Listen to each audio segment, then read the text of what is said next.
사실 기업 입장에서는 그 밸류를 기업이 만들고 기업이 직접 다 운영을 하고 다 회사 그냥 시장에 팔면은 가장 이윤이 남긴 하지만 저희의 모토는 그런 것보다는 더 많은 분들이 농촌에 들어오시고 농업을 통해서 그런 가족을 꾸려 나가시고 생활을 영위해 나가시길 희망하기 때문에 저희가 생산의 파트는 앞으로도 계속 농업인분들과 나눠가고 그런 분들이 계속 많아졌으면 하는 게 저희의 바람이고요.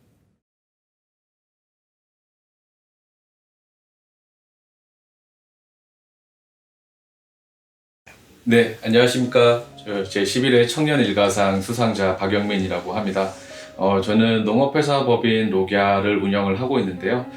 일단 강연의 기회를 주셔서 참 큰 영광이긴 한데, 참 많은 고민을 하게 됐습니다. 어떤 이야기를 들려드리는 게, 이 영상을 보시거나 재단 분들에게 도움이 될까에 대한 고민을 하고 좀 철학적인 이야기부터 여러 가지의 고민을 해봤는데, 그냥 진솔하게 저희 회사의 이야기를 좀 들려드리는 게 어떨까라는 생각을 하게 됐고요. 그래서 이제 저희가 첫 시작을 했었던, 그러니까 모두가 안 된다고 했던 농업 분야에서 이제 주목받는 스타트업이 되기까지라는 주제로 오늘 로기아의 과거와 현재 그리고 저희가 준비하고 있는 미래에는 어떤 것인지를 좀 들려드리는 시간이 될 것 같습니다. 2011년이었고 이 회사를 준비하는 게 2010년 정쯤이었는데요. 그때만 하더라도 일단 스타트업이라는 단어 자체가 없기도 했고 더더욱 농업 분야의 스타트업은 아예 없었기 때문에 창업을 한다는 것 자체에 대한 좀 워낙 많은 우려도 있으셨던 것 같고 그게 또 감자라고 하다 보니까 어떤 분들은 그 감자가 먹는 감자가 아니라 다른 주식 쪽이나 이런 금융의 용어로 알아들으시는 분들도 있으셨던 걸 정도로 되게 어려웠었던 것 같습니다. 그래서 저희만 하더라도 일단은 참 큰 꿈을 가지고 시작을 했지만 주변 여건이나 그리고 모두가 안 된다는 그 상황 안에서의 어떤 행동을 해야 될 것인가에 대한 고민을 정말 많이 했었던 것 같은데 그럴 때일수록 저희의 목표를 더 남들은 허황되다고 하더라도 목표를 더욱더 원대하게 그리고 그 목표를 더욱더 체계적이고 단계적으로 나눠서 실행을 하는 전략을 세웠던 것 같습니다.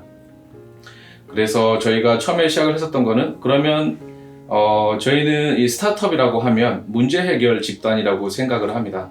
그럼 문제 해결을 그러니까 큰 문제를 해결할수록 그게 큰 가치로 전환이 되고 이 가치가 꼭 돈이 아닐지라도 어쨌든 직간접적인 이익으로 저희는 전환이 된다라고 생각을 했기 때문에 그러면 농업이 안고 있는 가장 큰 문제는 무엇일까에 대한 고민을 심도 깊게 꽤 긴 시간 동안 했었던 것 같아요. 그래서 그러면 농업이 가진 문제가 뭘까요? 라고 얘기를 하면 여기저기서 정말 많이 나올 정도로 거의 전 국민들이 가지고 있는 농업에 대한 문제의식이 있었던 것 같아요. 그럼에도 불구하고 스타트업이 없다는 건 저희가 보기에는 역으로 여기는 블루오션일 수 있겠구나.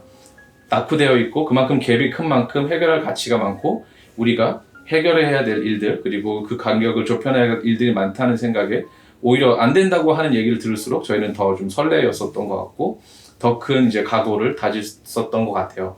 그게 벌써 한 10년 전 이야기니까요. 그때가 저희가 28살이었던 해였던 것 같습니다. 그래서 다시 본질로 돌아보면 그럼 농업이 가진 문제가 무엇일까? 그럼 요즘 최근에는 뭐 기후 이슈가 가장 클 것이고 그리고 농업이 당면한 가장 큰 지금 시급한 발에 떨어진 문제는 이제 고령화 이슈일 것이고요. 그 다음에는 뭐 여러 가지 문제가 있었는데 저희가 그 당시 했던 것은 이제 유통 프로세스단의 문제가 가장 크다라고 생각을 했습니다. 기후 이슈나 이런 고령화 이슈는 저희가 조금 더 커져야 되는 문제고 이건 약간 거버넌스 차원에서의 문제였기 때문에 언젠간 해결해야 될 문제지만 지금 당장 우리가 좀 더 할 수 있는 큰 시장의 문제는 유통 단계의 문제라고 생각을 했습니다. 왜냐하면 과거에도 그렇고 지금도 그렇고 유통이 문제라고 하긴 하지만 그걸 뚜렷이 해결하는 비즈니스 모델이 조금 부족하다라고 생각했습니다. 없다고 하긴 그랬었고요. 그러면 그 유통 프로세스단을 해결하는 기업이 과연 과거에는 없었을까? 현재는 없을까라는 생각을 해보고 저희가 가장 즐겨 쓰는 방식이 이제 벤치마킹을 하는 것을 가장 즐겨 합니다. 사실 하늘 아래 최초인 아이템은 거의 없다고 보는 게 중요하고 없다고 보는 게 거의 맞고요. 있다고 하더라도 최초인 것을 입증해 나가는 것은 더더욱 큰 어려운 좀 시련이나 큰 장벽이 있을 거라고 생각을 했기 때문에 오히려 벤치마킹 모델을 많이 체크를 했었던 것 같아요. 그래서 그러면서 이제 국내외적으로 알아봤을 때 뭐 해외 쪽은 뭐 다들 아시다시피 이제 제스플이나 선키스트 같은 기업들이 그런 역할들을 잘 해나가고 있다고 생각을 했고요. 국내에는 어떤 기업이 있었을까라고 보면 이제 도드람이나 하림 같은 기업들이 물론 논쟁의 여지가 있는 비즈니스 모델이긴 하지만 사업적으로만 놓고 보면 거기에 좀 철학만 잘 녹여낸다고 하면 저희는 완벽한 비즈니스 모델이라고 생각했기 때문에 비즈니스 모델은 하림이나 도드람 같은 좀 수직계열 모델에서 많이 저희가 차용을 했고요. 그리고 좀 기업의 모토 같은 것은 제스프리에서 많이 좀 차용을 하려고 노력을 했고 그 안에서 저희만의 색깔을 노려내려고 한 근 10년 정도의 시간이 흘렀던 것 같고 그 중에서 근 10년의 역사를 저희가 지금 다시 되짚어보는 과정을 갖고 있는 시기예요. 지금 저희가 올해가 이제 딱 만 10년이 되고 내년 1월이면 만 10년이 되고 11년 차를 맞이하는 회사에서 저희가 이제 전환점을 준비하고 있는데 이 전환점을 준비하기 위해서는 과거에 이제 저희의 역사도 상당히 중요하기 때문에 그걸 되돌아보고 있는데 그 중에서 저희가 딱 보니까 나름대로 역사를 정리해 보면 근 한 6년에서 7년 정도가 농업의 근본적인 문제 해결에 좀 더 많은 시간을 썼던 것 같습니다. 첫 번째가 전국 단위 계약 재배, 그러니까 농가 파트너분들을 이제 많이 확보해 나가는 데 썼고 그 확보한 농가분들의 좀 안정적인 판로를 위해서 다양한 공급망 관리를 위한 유통 채널을 확대해 나가는 일들을 했고요. 그러면서 또 계속 지속적으로 줄어드는 농업인분들에 대한 그 이슈를 해결하기 위해서 저희가 이제 그로어스라는 자생적인 청년 농업인과 농업에 좀 기여하고자 하는 모델의 그런 자생적인 모임을 만들어서 꾸준히 지금 하고 있고 많은 분들이 농업에 조금 더 안착되는데 도움적인 역할을 주고 있다라고 생각을 하는데요. 그래서 지금 많은 분들이 농업을 바라봤을 때 좀 약간 좀 낮게 보는 경향이 없지 않아 있기도 하고요. 그래서 저희는 이제 그런 것들을 어떻게 하면은 좀 그런 선입견을 없앨 수 있을 것인가에 대한 활동도 그러니까 당연히 해야 되는 기업의 이윤 추구라든지 생존을 위한 활동은 당연히 기본적으로 하면서 이 산업 생태계가 조금 더 풍부해지고 탄탄해질 수 있도록 하는 역할들도 항상 동시에 하고 있는데요. 기업의 이익적인 측면으로만 놓고 보면 불필요한 행위라고 볼 수도 있겠지만 지금은 착한 기업이라든지 그린 여러 가지의 그런 사회적인 가치를 요구하는 시대적인 트렌드가 있기 때문에 멀리 놓고 보면 그게 더 강한 관점이 된다고 생각을 해서 꾸준히 활동을 해왔습니다. 그래서 농업인분들에게는 일단은 안정적인 판로 그리고 교육적인 지원 등을 탄탄하게 저희가 이제 계속 지원해 왔고요. 그리고 앞으로 이제 농업에 귀하고자 하는 젊은 청년분들이나 그런 분들에게는 농업도 충분히 트렌디할 수 있고 즐거울 수 있고 충분히 가능성이 있는 영역이다라는 것들을 알려주기 위해서 다양한 교육 활동이나 행사 그리고 아까 말한 그런 자생적인 모임 같은 것들을 꾸준히 해오면서 자연스럽게 농업을 저희 입으로 좀 말하긴 그렇지만 대한민국을 대표하는 농업 스타트업이 될 수 있지 않았나 라는 생각을 좀 하고는 있습니다. 그러다 보니까 저희가 이제 종자부터 시작해서 전국 단위 계약 재배 그거를 다시 전량 수매를 해서 각각의 고객사에 맞는 채널로 방법으로 유통을 하고 있고 일부는 제가 가공을 하고 있고 그리고 그를 통해서 거기에 수많은 분들이 농업인뿐만 아니라 그분들의 가족 거기에 물류를 하시는 분 거기에 일용직으로 나오시는 인부분들부터 해서 정말 많은 고용 창출과 또 직간접적으로 환경적인 가치까지 지켜내고 있는 거라고 생각을 하거든요. 그러니까 농업 자체가 가지는 정말 간접적인 가치는 이미 여기 계신 분들이 듣고 계신 분들이 다 알고 있을 것이라고 생각을 하는데 그럼에도 불구하고 뒤처졌었던 것은 좀 너무 당연한 것들 숨쉬는 게 당연하다 보니까 저희가 놓치고 있었던 것처럼 농업 자체도 그런 거라고 생각을 하는데 한 근 5년 전, 6년 전부터 해서 이제 이 농업 분야가 상당히 주목을 받고 있고 미래 가치를 가져가는 산업이라고 생각을 합니다. 그래서 혹시나 미래에 대한 뭔가 고민을 하고 있으신 분들 중에서 고려하고 있는 진로 중에 농업 부분도 한번 올려놓고 고민을 해보시면 어떨까라는 생각이 들기도 하고요. 대신 제일 싫어하는 말은 농사나 지을까? 라는 부분 말을 너무 싫어합니다. 농사나 짓는 게 너무나 어려운 부분이고 또 이제 하늘과 동업하는 부분이라서 정말 해야 될 일들 그리고 1년 안에 끝나지 않는 올해 잘 됐다고 내년 잘 된다는 보장이 없기 때문에 철저한 준비를 한다고 하면 정말 앞으로 무궁무진한 좀 미래를 가져가는 영역이라고 생각을 합니다. 그래서 지금 젊은 분들의 좀 참여가 더 많이 필요하기도 하고 또 기성세대들의 관심이 또 필요한 영역이라고 생각을 합니다. 그렇다면 저희가 이제 기존에 해왔던 것처럼 이제 종자부터 생산, 유통, 가공의 프로세스는 이제 어느 정도 했다고 생각을 하고요. 그래서 2016년쯤 왔을 때, 5년차, 6년차 왔을 때 이제 가장 큰 고민은 뭐였냐면, 이제 대한민국에서는 이제 감자로는 저희가 어느 정도 차지했고, 이제 뭐 가칭, 타칭, 대한민국 감자왕이라는 별명이 붙을 정도로 감자 영역에서는 정말 큰 탄탄한 비즈니스 모델을 세웠다고 생각을 했습니다. 이제 다만 앞으로도 계속 이렇게 나갈 수 있을 것인가에 대한 고민이 조금 깊어졌었던 것 같아요. 왜 그러냐고 하면은 단일 장목을 운영하는 것에 대한 리스크도 있었고, 더 많은 농업인들의 니즈를 채워주기에는 단일 장목이 가져가는 한계가 있었습니다. 왜냐하면 우리나라는 사계절이 뚜렷함에 불구하고 좀 아주 작은 국토 면적을 갖고 있었기 때문에, 한편으로는 그래서 생각한 게 작물의 종류의 확대의 한 축을 삼았고요. 한쪽으로는 이제 기업이 좀 핵심 코어 기술을 가져가는 첨단 농업을 준비하는 기로에 서 있었던 것 같아요. 그러니까 5년차, 6년차로 넘어가는 그때 그런 계획을 세워서 이제 I자형으로 성장해왔던 기업이 T자형으로 벌려가는 모델의 전략을 세우게 됐고요. 그래서 작물의 확대는 생각보다 이 감자로 이루어진 하나의 비즈니스 모델 핵심 코어가 있다 보니까 어떤 작물을 좀 끼우더라도 아주 빠르게 이제 세팅할 수 있는, 감자를 세팅하는데 5년에서 6년 정도가 걸렸다면, 이제 저희가 다음 종목이 이제 콩이었고 양상추, 이런 식으로 이제 확대해 나가는 데는 최한 1년이 걸리지 않았었던 것 같아요. 그래서 지금은 전국 단위로 감자, 콩, 양상추 외뿐만 아니라 저희가 꽃도 하고 있고요. 한 40여 종류의 이제 품목을 이제 직접적으로 생산도 하고 유통도 하는 이 부분을 빠르게 이루어놨고, 이제 로갸가 바라보는 미래는 무엇인가? 지금 저희가 말씀드린 것은 기존 농업의 섹션에서 전혀 없었더라기보다는 모자란 부분은 채우고 너무 과한 부분은 빼고 좀 합리적으로 재정립을 했고 규모의 경제를 이제 이루었다고 생각을 하고요.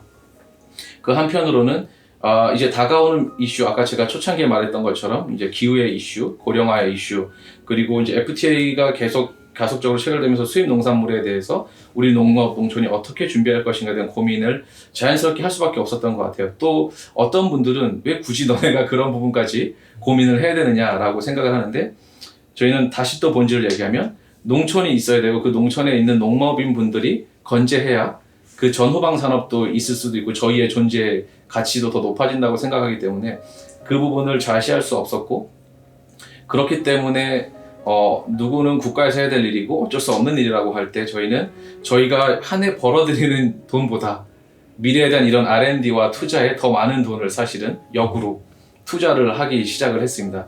그때가 이제 17년이었고요. 그래서 저희가 자체적으로는 좀 어렵기 때문에 이제 외부 투자 유치를 통해서 R&D에 대한 투자와 이 사람에 대한 투자를 해서 지금 17, 18, 19, 20년 해서 지금 4년째 저희 개념으로는 엄청난 금액의 1년에 어림잡아 미니멈으로 5억 정도의 R&D 자금에 투자를 했고요.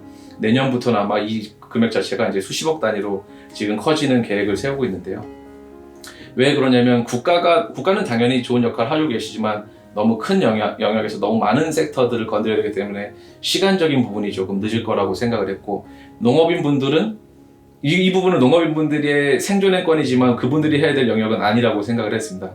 왜냐하면 대한민국 농업에서 농민들에게 바라는 바가 저희 너무 크다라는 관점을 가지고 있거든요. 근데 로갸가 바라보는 농업인의 역할이라고 하면, 저희가 규정한 걸로 보면 농업인은 좋은 농산물을 많이 생산을 하고 많이 생산에 대한 것들에 대해서 판로 걱정이 없고 안정적인 소득을 가져가시면 된다고 생각을 하거든요. 왜냐하면 그 농촌 지역에서 농사를 짓는다는 행위 자체만으로도 환경 보존에 대한 이슈나 여러 가지 간접적인 가치 역할도 해주고 있기 때문에, 그래서 사실은 유럽이나 이런 선진국들은 농사를 짓는다는 행위 자체만으로 아예 헌법에 규정을 하고 그분들에게 생활비를 매년 걱정 없이 질 수 있는 만큼 돈을 줄 정도로 이제 복지 차원으로 넘어갔었던 부분들도 있기 때문에, 근데 아직 우리나라는 그 정도 이슈까지는 지금 이제 막 피어오르고 있긴 하지만, 결론적으로는 이 농업인들의 이제 소득 구조나 생존 구조를 만들어줘야 되는 것들을 기업이 걱정을 하고 행동하는 것이 가장 빠르겠다라고 생각을 해서 저희가 이제 첨단 농업 부분들을 이제 준비를 하기 시작을 했습니다.